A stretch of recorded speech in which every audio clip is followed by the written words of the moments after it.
Hello and welcome to Michael's Minty Music for today. Today we review Pink Floyd's 1987 album, A Momentary Lapse of Reason. It's pretty good considering that the band kind of lost its primary songwriter and concept guy and was in a really weird spot in the 80s. It's their first big album since Dark Side of the Moon that isn't a concept album of some sort.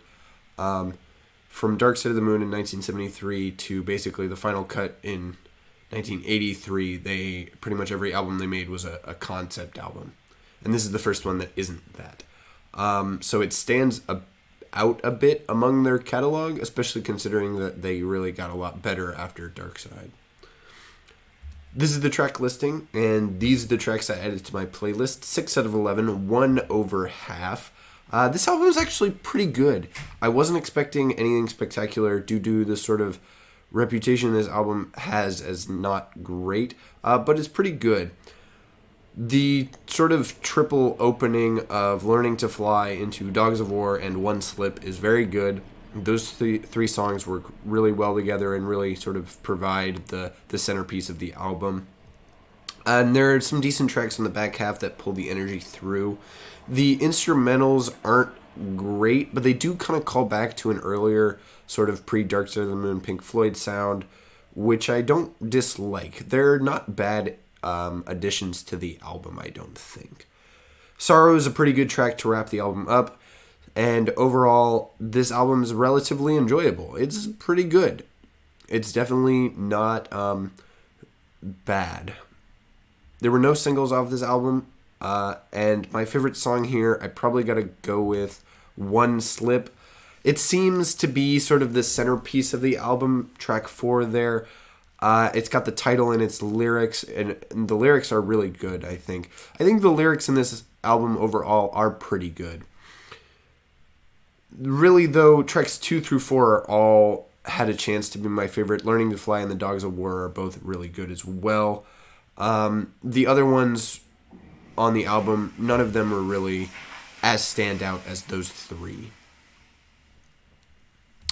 I ranked this album 5th out of all of Pink Floyd's albums I've heard so far. It's certainly still better than their earlier work and a clear improvement over the final cut, their previous album.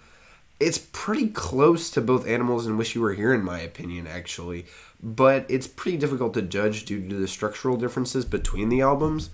Ultimately, I feel that A Momentary Lapse of Reason could beat those albums if it were just a little bit better, if it just had a few better songs and came together just a bit better.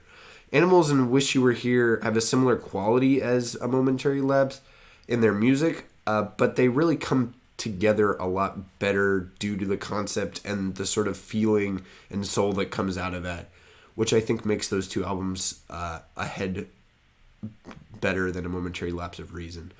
Dark Side of the Moon and The Wall are clearly better, in my opinion, though. Additionally, this album doesn't take my top spot from 1987. That stays with INXS's Kick, which is nearly perfect, in my opinion.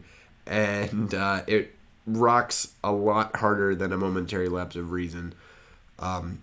Definitely, certainly better.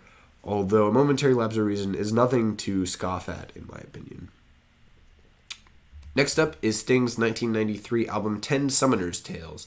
It's definitely one of his best albums, and it's hitting its 30th anniversary on March 1st. So it's a pretty great time to review this album, which is pretty good in my opinion. So stay tuned for that, and as always, stay minty.